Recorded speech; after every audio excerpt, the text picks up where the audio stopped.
बिस्मिल्लाहिर्रहमानिर्रहीम। अस्सलाम वालेकुम गाइस, कैसे हैं आप सब। उम्मीद करता हूं आप सब खैरियत से होंगे, अपनी और अपनी फैमिलीज़ की लाइफ में आसानियां पैदा करने की जद्दोजहद में मसरूफ़ होंगे। मेरी दुआ है अल्लाह ताला आपकी और आपकी फैमिलीज़ की लाइफ में आसानियां पैदा करे और आपको ढेर सारी खुशियां और कामयाबियां नसीब करे। गाइस, इस वक्त आप देख रहे हैं मेरा YouTube channel Rehan the traveller और मैं हूं आपका होस्ट, आपका दोस्त मोहम्मद रेहान। नए आने वाले तमाम दोस्तों से गुजारिश है चैनल को सब्सक्राइब कर दें और बेल आइकन को ज़रूर प्रेस कर दें ताकि मेरी तमाम आने वाली नई अपडेट्स आप तक बर वक्त पहुंच सके। आज का व्लॉग सहारनपुर के हवाले से है, जो रियासत उत्तर प्रदेश का एक मशहूर और तारीखी शहर है, जो रियासत के मगरबी हिस्से में वाक़े है। यह शहर कुदरती खूबसूरती, सकाफती वर्से और लकड़ी की नक्शो निगार के लिए दुनिया भर में मशहूर है। सहारनपुर की सरहदें हरियाणा, उत्तराखंड और हिमाचल प्रदेश से मिलती हैं, जिसकी वजह से ये एक अहम तिजारती मरकज़ भी बन चुका है। इस शहर में मुख्तलिफ मज़ाहिब और सकाफ़तों के लोग अमन व मोहब्बत के साथ रहते हैं, जो इसे एक हम आहंग मुआशरा बनाता है। अगर बात की जाए सहारनपुर की तारीख की, तो इस शहर की तारीख कदीम दौर से जुड़ी हुई है। ये इलाका पहले आर्यों, मुगलों और बाद में अंग्रेज़ों की हुक्मरानी में रहा।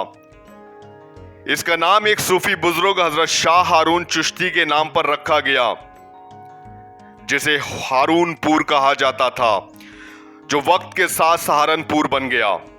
मुगल दौर में सहारनपुर एक अहम इंतजामी और सकाफती मरकज था। यहाँ कई तारीखी इमारत, बागात और मसाजिद तामीर हुई। मुगल बादशाह शाहजहां के दौर में यहाँ शालीमार बाग तामीर किया गया, जो आज भी तारीखी अहमियत रखता है। बरतानवी दौर में सहारनपुर एक अहम रेलवे और तालीमी मरकज के तौर पर उभरा। 1867 में यहाँ म्यूनिसिपल बोर्ड कायम हुआ और शहर में जदीद तालीमी इदारे और इंतजामी ढांचे कायम किए गए। ब्रिटिश राज के दौरान यहाँ का फॉरेस्ट रिसर्च इंस्टीट्यूट भी मशहूर हुआ, जो अब भी मौजूद है। सहारनपुर को हमेशा से तालीमी, सनती और मजहबी एतबार से एक नुमाया मुकाम हासिल रहा है और आज भी ये शहर अपनी रिवायात और तरक्की के इम्तिजाज की अलामत है। सहारनपुर मुआशी लिहाज से भी अहमियत का हामिल है, जिसमें दस्तकारी, ज़राअत, तिजारत और छोटी सनतें बुनियादी किरदार अदा करती हैं। यहाँ की मईशत में सबसे ज़्यादा नुमाया पहलू लकड़ी की नक्शो निगारी की सनत है, जो ना सिर्फ भारत में बल्कि बैनुल अक़वामी मंडियों में भी मशहूर है। इस लिहाज से सहारनपुर को हैंड क्राफ्ट का शहर भी कहा जाता है। यहाँ के कारीगर नफीस लकड़ी के फर्नीचर, नक्शो निगार वाले दरवाजे, खिड़कियाँ और सजावटी अशिया तैयार करते हैं, जो अमेरिका, यूरोप और मशरिक़ वस्ता तक बरामद होती हैं।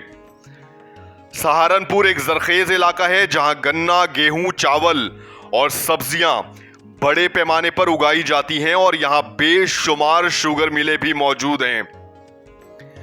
शहर की जोग्राफियाई अहमियत की वजह से ये एक तिजारती मरकज बन चुका है। आसपास के अजला और रियासतों के लोग यहाँ खरीदो फरोख्त के लिए आते हैं। यहाँ दीगर छोटी सनतें जैसे धात साजी, टेक्सटाइल और चमड़े की मसनूआत की तैयारी भी की जाती है।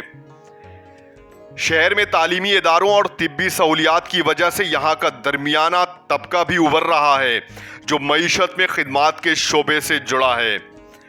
गर्ज ये कि सहारनपुर की मईशत मुसलसल तरक्की कर रही है और हर शोबा अपना किरदार बाखूबी अदा कर रहा है। सहारनपुर अपनी कुदरती खूबसूरती, तारीखी और मजहबी अहमियत की वजह से सयाहों के लिए दिलचस्प मुकामात रखता है। हजरत शाह हारून चिश्ती की दरगाह सहारनपुर के इलाके हवाई हट्टा सुभाष नगर में वाक़ है। ये दरगाह ना सिर्फ मकामी मुसलमानों के लिए बल्कि दूर दराज से आने वाले ज़ायरीन के लिए भी एक रूहानी मरकज़ है। यहाँ हर साल उर्स की तकरीबात मुनक्किद होती हैं, जिसमें हज़ारों लोग शिरकत करते हैं। हजरत शाह हारून चिश्ती हजरत ख्वाजा मोइनुद्दीन चिश्ती अजमेरी के बुजुर्ग मुरीद और सिलसिला चिश्तिया के अजीम बुजुर्ग थे।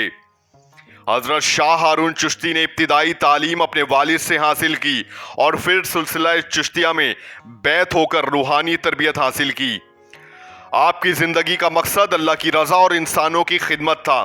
آپ نے اپنی زندگی میں فکر، درویشی اور سادگی کو اپنایا اور لوگوں کو روحانی رہنمائی فراہم کی۔ حضرت شاہ ہارون چشتی کی درگاہ سہارنپور ریلوے اسٹیشن سے تقریباً 1 کلومیٹر کے فاصلے پر واقع ہے۔ شاہ جہان کے دور میں تعمیر ہونے والے شالیمار باغ کی ایک اور مثال بھارت کے شہر سہارنپور میں بھی موجود ہے۔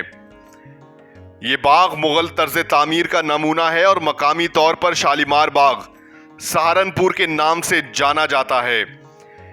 یہ باغ مغل دور حکومت میں تعمیر ہوا تھا اور اس کا طرز تعمیر لاہور کے شالیمار باغ سے مشابہت رکھتا ہے۔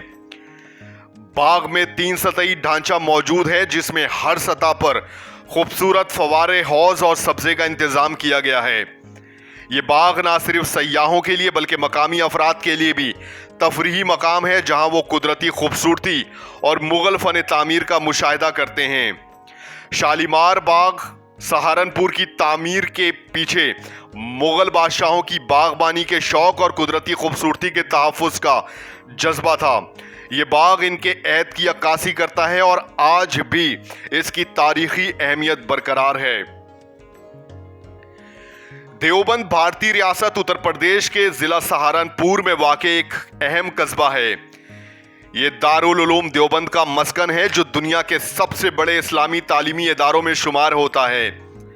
یہ قصبہ دہلی سے تقریباً 150 کلومیٹر شمال میں واقع ہے۔ دارالعلوم دیوبند 1866 میں قائم ہوا اور اس کا مقصد اسلامی تعلیمات کی ترویج اور مسلمانوں کی دینی تربیت تھا۔ یہ ادارہ دیوبندی مکتبہ فکر کا مرکز سمجھا جاتا ہے۔ یہ ادارہ بھارتی آئین کے تحت آزادی مذہب کے حق کے مطابق کام کرتا ہے۔ سہارنپور نہ صرف تاریخی اور مذہبی اہمیت رکھتا ہے بلکہ یہ اپنی مشہور بازاروں اور دستکاری کے لیے بھی معروف ہے۔ یہاں کے بازاروں میں خاص طور پر لکڑی کی نقاشی اور مقامی کھانوں کا بڑا نام ہے۔ صدر بازار سہارنپور کا سب سے بڑا اور معروف بازار ہے۔ یہاں کپڑے، جوتے، کھانے پینے کی اشیاء اور خاص طور پر لکڑی کی دستکاری والے سامان کی وسیع ورائٹی دستیاب ہے۔ گنج مارکیٹ ایک پرانا اور روایتی بازار ہے جو مقامی خریداری کے لیے جانا جاتا ہے۔ یہاں گھریلو سامان، الیکٹرانکس، مسالے اور کپڑے بڑی تعداد میں دستیاب ہوتے ہیں۔ چھوٹا بازار کم قیمت والی اشیاء کی خریداری کے لیے مشہور ہے۔ روزمرہ کی اشیاء، جیولری اور فیشن آئٹمز یہاں عام ملتی ہیں۔ ووڈ کارونگ مارکیٹ دنیا بھر میں مشہور لکڑی کی نقاشی کے لیے معروف ہے۔ فرنیچر، ہوم ڈیکور، فریمز اور روایتی لکڑی کی مصنوعات یہاں سے خریدی جا سکتی ہیں۔ اگر بات کی جائے سہارنپور کے روایتی کھانوں کی تو چاٹ، نہاری اور نان، کباب، ٹکا، مٹھائیاں، بریانی اور دیگر مزیدار پکوان سہارنپور کے مشہور ریسٹورنٹس جیسے البیک سہارنپور، بیک اسٹوڈیو، اسلامیہ ہوٹل، حاجی بریانی والے، سہارنپور چاٹ گلی اور بے شمار مشہور ریسٹورنٹس ان پکوانوں کو تیار کرنے کا ہنر جانتے ہیں۔ آج کا ویلاگ سہارنپور کے حوالے سے امید کرتا ہوں آپ کو پسند آیا ہوگا۔ چینل کو سبسکرائب کر دیں، بیل آئیکن کو ضرور پریس کر دیں، لائک کریں، کمنٹس کریں، شیئر کریں اور مجھے دیں اجازت۔ اگلے ویلاگ تک کے لیے ملتے ہیں اگلے ویلاگ میں، تب تک کے لیے اللہ حافظ۔